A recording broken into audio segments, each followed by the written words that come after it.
گەلی ئێمەی وڵاتپارێز دەوڵەتانی داگیرکەری کوردستان بە سیاسەتی داگیرکاری و دوژمنکارانەی خۆیان لە بەرابەر گەلی کورد و دەستکەوتەکانی درێژە دەدەن. دەوڵەتی فاشیستی تورک بە تایبەت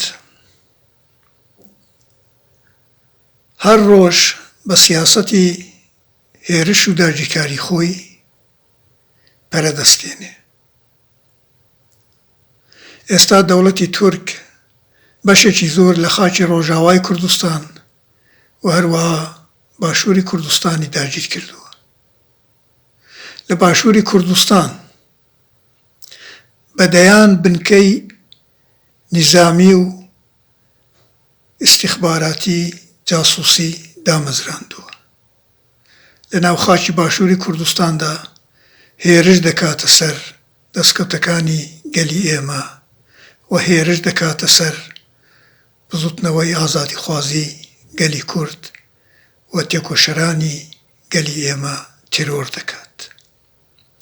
ئێستا دەوڵەتی تورکیا بەتەمایە بازنەی دەسەڵات، کاریگەری و نفوزی خۆی لە باشووری کوردستان لەوە زیاتر پەرە پێ بدات.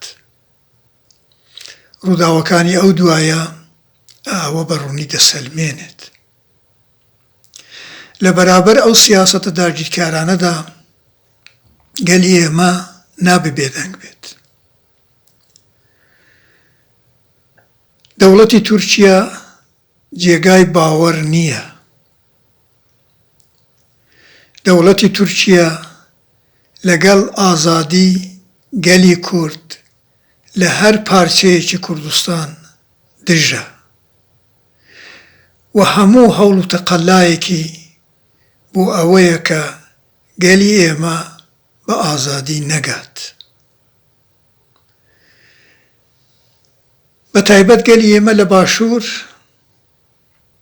و هێزەکانی سیاسی نابێت لە بەرابەر سیاسەتی دوژمنکارانەی دەوڵەتی تورکیا بێدەنگ بن.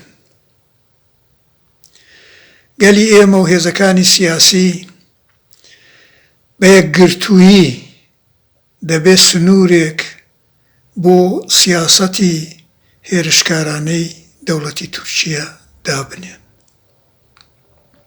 لەوە زیاتر ڕێگایەک نییە. گەلی ئێمە دەبێت یەک بگرێت. بە یەکگرتوویی گەلی ئێمە و هێزەکانی سیاسی ئێمە دەتوانین سیاسەتەکانی دەوڵەتانی داگیرکەری کوردستان شکەستی پێبێنین. بۆیە داواکارین هەموو گەلی کورد و هێزەکانی سیاسی ڕێگای یەکێتی نەتەوەیی بگرنە بەر.